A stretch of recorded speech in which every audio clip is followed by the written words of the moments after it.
В эфире итоговая программа новостей. Расскажем о главных событиях уходящего вторника. В студии Василий Радченко. Здравствуйте. Смотрите в программе.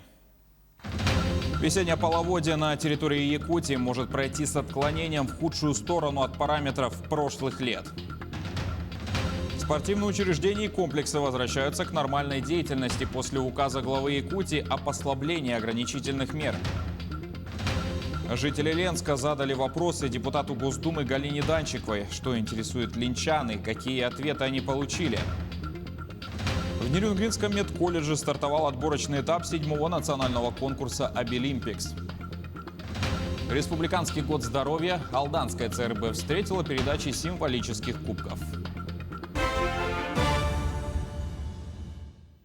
В Якутии по материалам проверки прокуратуры в отношении руководителя Управления Федеральной службы судебных приставов и его заместителей возбуждено уголовное дело. Проведена проверка соблюдения прав субъектов предпринимательской деятельности. Установлено, что ФССП проведен аукцион на право заключения государственного контракта по строительству административного здания службы судебных приставов. Сумма контракта составила свыше 34 миллионов рублей. При этом должностные лица управления с использованием своего служебного положения оказали противодействие его заключению с коммерческой организацией победителем аукциона. Прокуратура направила материалы проверки в следственный орган для решения вопроса об уголовном преследовании. Подрядчик был поставлен в условия, невозможные для добросовестного исполнения контракта. Должностные лица ФССП, действуя в интересах другой строительной организации, вынудили его расторгнуть контракт и отказаться от выполнения строительных работ. Тем самым были ограничены права и законные интересы юридического лица при осуществлении законной предпринимательской деятельности и причинен ущерб в виде упущенной выгоды. В настоящее время в рамках расследования уголовного дела проводятся следственные и оперативные мероприятия, направленные на установление всех обстоятельств произошедшего. Следователи во взаимодействии с оперативными сотрудниками полиции осуществляют обыски, допросы и иные мероприятия. Расследование уголовного дела продолжается. Весеннее половодье на территории Якутии может пройти с отклонением в худшую сторону от параметров прошлых лет. Это обусловлено снегозапасами, которые приблизительно на 30% больше средних многолетних значений, а водность снежного покрова составляет около 60%. Кроме того, по мнению ученых, из-за аномальных морозов этой зимой на Дальнем Востоке реки замерзли на пике своей водности, что привело к значительному увеличению толщины льда. Якутия получит дополнительно более полумиллиарда рублей на строительство малых мостов. Эти средства будут использованы для реконструкции мостов через реку Алан-Юнь на автодороге Амга в Усть-Майском районе и через реку Нюя на автодороге Вилюй в Ленском районе. Всего в регионы страны будет направлено 100 миллиардов рублей, 27 миллиардов из них предназначены на ремонт существующего дорожного полотна в 58 субъектах. В программу дорожных работ нацпроекта в 2021 году вошли более 4700 объектов. В поселке Серебряный Бор огнеборцы ликвидировали крупный пожар на Нерюнгринской ГРЭС. По данным Главного управления МЧС, пожар возник на ленточном конвейере натяжной станции. На момент прибытия пожарных подразделений наблюдалось сильное задымление, погибших и пострадавших нет. Пожар ликвидирован на площади 60 квадратных метров. Огнем повреждено оборудование станции. Борьбу с ним вели более 30 человек и 10 единиц техники. 39 новых случаев коронавирусной инфекции выявили в Якутии за минувшие сутки. Из них в столице 24, в Мирнинском районе 4, в Нерюнгринском 3, а в Ленском и Мегино-Кангаласском районах по 2 случая. Единичные случаи зарегистрированы в Алданском, Амгинском, Вилюйском и Аймеконском районах. Между тем, первую партию вакцины от COVID-19 полностью использовали в Якутии. Об этом сообщил глава региона Айсен Николаев в эфире программы «Якутия вперед». Первая партия 27 тысяч доз поставлена, а сейчас идет вторая, это 15 тысяч доз. Глава Якутии отметил, что в ближайшее время на территорию региона поступят следующие партии вакцины по 5 и 7 тысяч доз. Вакцинация от COVID-19 проводится во всех районах. В течение марта-апреля необходимо создать серьезную иммунную прослойку, чтобы люди были вне угрозы от этой болезни и можно было забыть про ограничения, подчеркнул Айсен Николаев. Между тем, второй этап вакцинации жителей от коронавируса завершается в Мирнинском районе. Он начался 20 февраля после поставки вакцины «Спутник Ви». Тогда Мирнинская ЦРБ получила более 2500 доз, 1400 доз направили в Айхальскую больницу. В Мирном все необходимые мероприятия второго этапа завершили к 1 марта. Всего вакцинированы более 2500 человек. Более 800 жителей получили второй компонент. Новым указом главы Якутии сняты ограничения по режиму работы спортивных объектов. Айцен Николаев подписал документ, в котором с 1 марта разрешены занятия физкультурой и спортом. Как теперь работают спорткомплексы, знает Дмитрий Тымыров. Первый день весны для любителей спорта ознаменовалось снятием ограничительных мер для посещения спортивных объектов. Об этом в начале этой недели сообщили в региональном оперштабе. Как вы помните, спортивные учреждения у нас работали только в утреннее время. На настоящий момент подобного рода ограничения снято, в связи с чем перед Министерством спорта республики будет поставлена четкая задача, так же, как и перед администрациями районов, отследить санитарно-эпидемиологическое благополучие и с соблюдением всех санитарных норм и требований, соответственно, разрешить работу этих непосредственно спортивных комплексов, учреждений как таковых. И вот уже спортивные объекты по всей Якутии начинают принимать посетителей. Так, Ледовый дворец в столице региона готовится открыть программу массовых катаний в эти выходные. А пока здесь активно занимаются ребята из спортивных секций и кружков. С 2020 года марта, как началась пандемия, все занятия, как все знают, перешли на дистанционное обучение, в том числе тренировочный процесс. Ребята все занимались через Zoom и так далее, да. И вот с конца прошлого года ребята уже начали посещать Ледовый дворец, все стали заниматься очно. Но любительский хоккей и массовое катание открылись недавно. Снятию ограничений рады и старый и млад, ведь у родителей появляется шанс не только наблюдать за детьми во время их занятий, но и самим с пользой провести время ожидания. Мы очень рады, что сняли ограничения, очень благодарны. И у нас появилась возможность посещать Ледовый дворец, смотреть непосредственно тренировки. Наши дети могут оздоравливаться, ходить на тренировки, заниматься. Очень рады. А взрослые любители ледовых катаний возобновят свои тренировки, по которым во время тотального ограничения успели соскучиться. Бывало, даже в лютые морозы приходилось выходить на улицу, на озере катались. Выбора другого не было у нас. Кто-то дома занимался, но одно дело просто делать УФП, а другое дело кататься на льду, на правильном льду. При этом не отменяется ношение масок и использование дезинфицирующих средств. Также спортивные объекты должны работать только при 50% наполняемости зала. И уже в эти выходные Ледовый дворец приглашает всех желающих на массовые катания, стоимость которых составит 200 для детей и 300 рублей для взрослых. Дмитрий Тымыров, Владимир Павлов, Якутск. В России создадут единую цифровую платформу для автоматического предоставления социальной помощи без дополнительной бумажной волокиты. Об этом заявил премьер-министр России Михаил Мишустин на оперативном совещании с вице-премьерами. Он отметил, что данная система не заменит личного взаимодействия людей с различными ведомствами, которые по-прежнему будут проводить прием граждан. Для решения этой задачи правительство утвердило концепцию цифровой трансформации социальной сферы. Она рассчитана на ближайшие 5 лет. Будет создана единая цифровая платформа, которая позволит автоматически представлять помощь всем, кто в ней нуждается, в проактивном формате и без бумажной волокиты. Она объединит информационные системы ведомств, ускорит назначение пенсий и других выплат. Уже в этом году не менее чем в 7 пилотных субъектах Российской Федерации будет запущен эксперимент. Там начислением региональных мер социальной поддержки займется Пенсионный фонд. Затем распространим эту практику на всю страну. Также появится единый контакт-центр, который будет круглосуточно представлять гражданам персональные консультации по видам социальной помощи.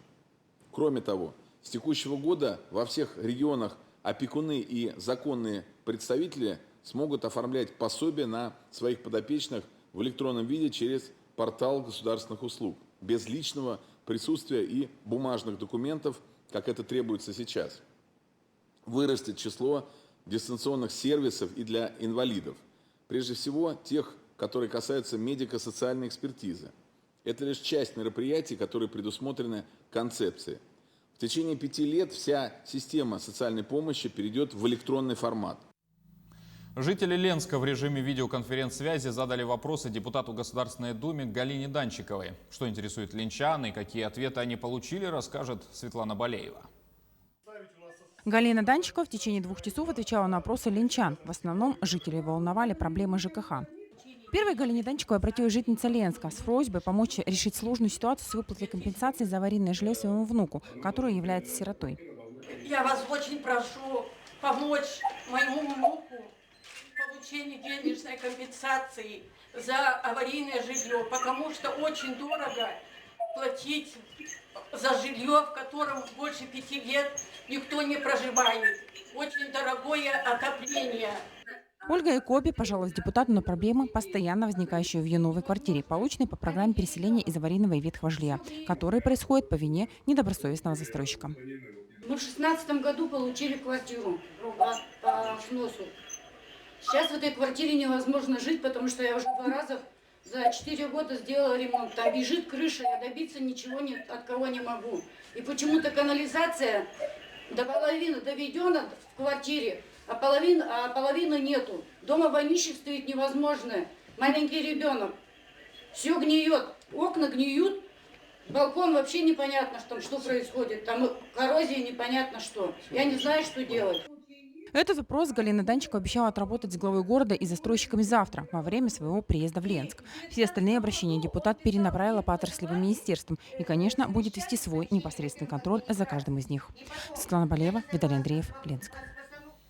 47 миллионов рублей направят на газификацию земельных участков в Якутске. По информации пресс-службы мэрии столицы, в текущем году начнут строительно-монтажные работы по газификации левой стороны на 13-м километре Намского тракта. Это улицы Мархинская, Жатайская, Жатайская-1, Просторная, Студенческая, переулки Просторный и Аргыс. Кроме того, начнут проектно-изыскательные работы в микрорайоне Марха по улицам Набережная, Соцсырдах, Почтовик, Степная, на Покровском тракте и в Соте Виктория.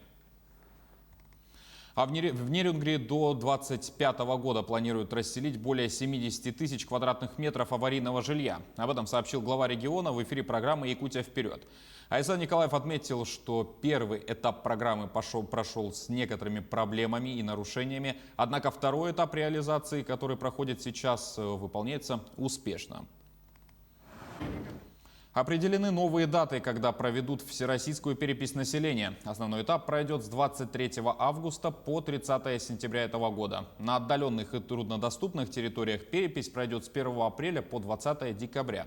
Кроме того, финансирование переписи увеличивается на 8 миллиардов рублей, из которых основная часть будет выделена в этом году из резервного фонда правительства. Напомним, предыдущая всероссийская перепись населения прошла в 2010 году. В следующем году в Совете Федерации пройдут Дни Якутии, приуроченные к юбилейной дате – столетию Якутской ССР. Об этом стало известно на встрече Айсена Николаева с сенатором от Якутии Александром Акимовым.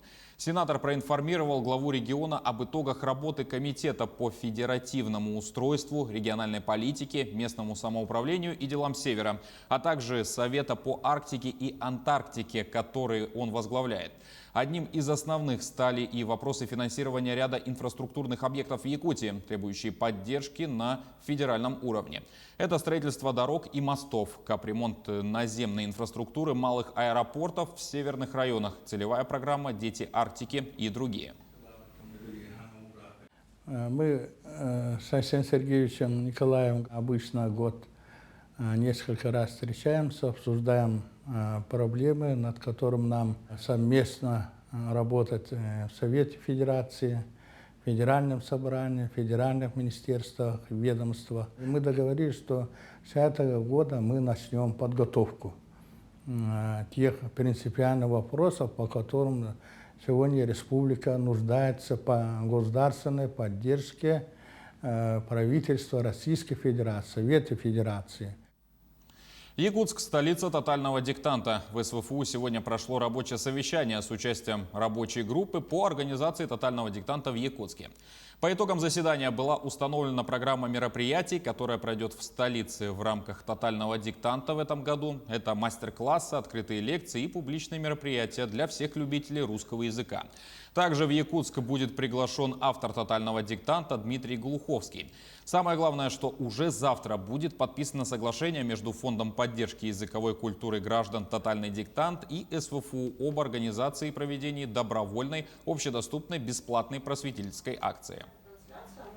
Перед самой акцией, которая пройдет 10 апреля, пройдет целый фестиваль тотального диктанта, в рамках которого сюда, в Якутск, приедут эксперты филологического совета тотального диктанта, члены организационного комитета, которые смогут здесь вместе с специалистами Федерального университета провести для всех жителей Якутии открытые мероприятия, посвященные грамотности, русскому языку, мультикультурности, многоязычию республики. И все это будет направлено на то, чтобы тотальный диктант 10 апреля в Якутске прошел на таком уровне, на котором он еще не проходил никогда и нигде. В Нерюнгринском медколледже стартовал региональный отборочный этап финала 7-го национального конкурса «Обилимпикс». В связи с послаблениями противоэпидемического режима он проходит в очном формате. Тамара Игнатьева ознакомилась с дисциплинами. В отборе на финал по компетенции «Медицинский социальный уход» в категории «Школьники» участвуют 5 учащихся из 18-й школы и специальной коррекционной школы города Нерюнгри. Были заявки от школьников речевой школы города Якутска, но по определенным причинам приехать они не смогли. Подготовка школьников проходила на базе нашего Нерюнгринского медицинского колледжа. Ребята прошли большой этап отборочный, потому что у нас проходили отборочные этапы перед региональным этапом. Задания построены из одного модуля, в котором заложена определенная ситуационная задача. Ребята также осваивают новое оборудование, которое расположено на площадке, и действуют по ситуации. Как говорят эксперты, задания по сравнению с теми, что были предыдущие годы, стали намного сложнее. Если раньше школьники заранее знали заданные цели, то в этот раз они получали информацию непосредственно от пациента. Задание было давление, температура тела, потом лед, потом ЧДД, частота дыхательных движений, потом гигиеническая обработка лица, бандаж и скользкая простынь. Девятиклассница Полина участвует в чемпионате первый раз, но, судя по ее передвижениям на площадке и то, с какой уверенностью она совершает необходимые манипуляции, сложно поверить, что это еще школьница. Хотя Полина признается, что волновалась, как на любом экзамене. Выполнила я все задания, волновалась очень сильно, и мне было очень страшно. В процессе подготовки мне понравилось заниматься, делать какие-то манипуляции, лечить больного, и меня это очень вдохновило. И я хочу поступить в медколледж после 9 класса. Задания, которые выполняют сегодня школьники, уже на уровне стандартов чемпионата WorldSkills. Завтра участников ждет экскурсия и обучающая программа по оказанию сердечно-легочной реанимации. Затем состоится церемония закрытия, где будут озвучены имена победителей. Тамара Игнатьева, Вадим Барашков, Нерюнгри. Предсказать полярное сияние теперь такая возможность есть у всех жителей планеты. В Уфимском госуниверситете разработали систему, которая может предупредить о природном явлении. Подробности у нашего СОБКОРа в Москве Максима Кардозо. Полярное сияние будоражит умы ученых с 19 века. Тогда его начали активно изучать. И из мифологического чуда небесные всполохи превратились в отголоски солнечного ветра. Теперь эксперты пошли еще дальше и решили предугадывать природные явления. Уфимские специалисты разработали приложение, которое анализирует магнитную активность. Данные со спутников, скорость солнечного ветра, направление. То есть это очень многофакторная вещь. И она действительно имеет научное обоснование. Хотя, скажем, есть некий стереотип, что тяжело предсказать северное сияние. Это действительно так, да, но с некоторой вероятностью. То есть, скажем, вероятность 70% или 80% в таком-то районе будет северное сияние. Сервис может предугадывать появление полярного сияния примерно за полчаса. Конечно, это время не позволяет запланировать путешествие на север ради небесного явления, но данная программа может помочь предотвращать техногенные катастрофы. Дело в том, что магнитная активность влияет на электрические сети. Так, в 1989 году в канадском Квебеке из-за геомагнитной бури вышли из строя генераторы электричества, и 6 миллионов человек почти на сутки остались без тепла и света. Если бы операторы подстанции были бы осведомлены о том, что выключить питание или снизить мощность электросети, допустим, минут на 15-20, пока пройдет вот этот пик этой активности, то, в общем-то, нам удалось сэкономить большое количество техники и ресурсов, которые просто физически пришла в негодность. Разработчики Севера продолжают свои исследования, и вполне возможно, в будущем система сможет предугадывать появление полярного сияния не только за полчаса, а, например, за сутки. Тогда этим приложением с удовольствием будут пользоваться и туристы, которые захотят полюбоваться на сияющее северное небо. Максим Кардозу, Джур Березкин, Виктор Олесов, Москва. Снимки, сделанные молодым якутским фотографом Виктором Сафраном, опубликовали на страницах журнала Vogue Russia. Целых 3 его фотографии редакция модного издания отобрала в качестве приложения для одной из статей. Виктория Федорова продолжит. Так проходят рабочие будни Виктора. Подбор нарядов, смена локации, фотосессии. Чтобы получить всего лишь пару удачных кадров, он может фотографировать по несколько часов. Предложение фотографировать для Vogue Russia Виктор получил в январе. Обратилась к нему модель Кристина Кирия, у которой редакция журнала взяла интервью. Новость о сотрудничестве молодой фотограф до последнего держал в тайне. Это было очень приятно. Я так удивился. Она зовет поработать пацана из Якутска. И в этот же момент я купил билеты в Москву. Всего было отснято 3 образа. Уже на следующий день готовые снимки Виктор предоставил редакции. Тематика фотосессии заключалась в том, чтобы показать то, как современное поколение людей умеет себя раскрепощать, показывать через какие-то образы или макияж. В общем, мне кажется, мы со своей задачей справились. Кристина Кирия действительно очень яркий человек в реальной жизни, и мне кажется, мне удалось показать всю ее натуру в фотографиях. Сейчас Виктор проводит фотосессии для брендовых магазинов и звезд якутской эстрады. Несмотря на молодой возраст, он уже делал концертные афиши одними из самых ярких местных исполнительниц – Сахае и Кюнней. С Витей мы дружим где-то уже около 3, может быть, даже 4 лет. И я застал то время, когда он только-только начинал. Я помню, как мы радовались его первым каким-то большим проектам, его победам, когда он фотографировал Августину Филиппову. Это было супер круто, это было супер презентабельно. Фотографии были на высшем уровне. Я уже тогда понимал, что действительно Витя идет к высоте, и мы его всегда во всем этом поддерживали. В ближайшем будущем Виктор планирует жить на 2 города. Мечтает покорить Москву, чтобы еще больше развиваться и расти в профессиональном плане. Ведь для этого у него есть все возможности. Талант, молодость и желание двигаться дальше. Я надеюсь, что дело пойдет дальше. Фотосессия для Vogue — это был такой некий пинок действовать, не бояться развиваться. Интерес к фотографии у Виктора появился еще в школе, но тогда он и подумать не мог, что через несколько лет его снимки появятся на страницах культового глянца наряду с работами самых известных фэшн-фотографов. Виктория Федорова, Григорий Охлопков, Якутск. Республиканский год здоровья стартовал в Алдане. Его начало в районе ознаменовала передача символических кубков в Центральной районной больнице. На торжественной церемонии побывала Татьяна Вахнина. В рамках Национального дня здоровья в Алданской центральной районной больнице состоялась торжественная церемония передачи символических кубков года. Председатель Совета ветеранов войны, тыла и труда Салим Козырев вручил кубки главному врачу ЦРБ Дмитрию Сергину. Ведется огромная профилактическая работа по сохранению нашего здоровья для нашего населения. В рамках Года здоровья мы планируем выпустить книгу.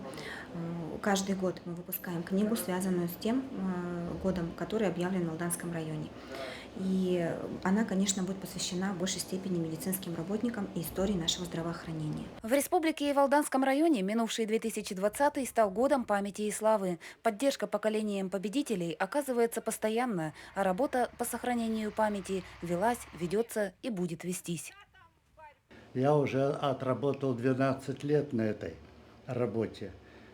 Когда я пришел, у нас было 36 участников Великой Отечественной войны. На сегодняшний день их осталось всего 2. И вот это наше поколение, конечно, если уйдет, то живой голос, чтобы услышать воспоминания Великой Отечественной войны, будет не у кого. Передача кубков является традиционной. Ежегодно символы вручаются сотрудникам областей, под деятельностью которых проходит год. Церемония вручения ознаменовала официальное наступление Республиканского года здоровья в Алдане, а в районе 2021 пройдет под эгидой охраны здоровья. Планы у медиков масштабные. В прошлом году в рамках борьбы с новой коронавирусной инфекцией больница получила реанимационную аппаратуру и диагностическое оборудование. Обновление материально-технической базы продолжится. Опыт работы в 2020 году, в период пандемии, показало, что нет ничего ценнее нашего здоровья. Поэтому в 2021 году мы начнем достаточно глобальные мероприятия. Это и открытие филиала офтальмологической больницы у нас в Алданском районе, это приобретение дополнительных медицинского оборудования, это проведение капитальных ремонтов наших объектов здравоохранения в районе. Подготовительная работа по организации офтальмологической службы завершается. Предполагается, что весной в Алдане откроется филиал Республиканской офтальмологической больницы, а в городской поликлинике начнет постоянный прием врач-окулист. Также в учреждениях здравоохранения района начнут работу и другие специалисты. Татьяна Вахнина, Георгий Баранов, Алдан. На этом пока все. Не забывайте носить маски, дезинфицировать руки и держать социальную дистанцию. Спасибо за внимание и до свидания.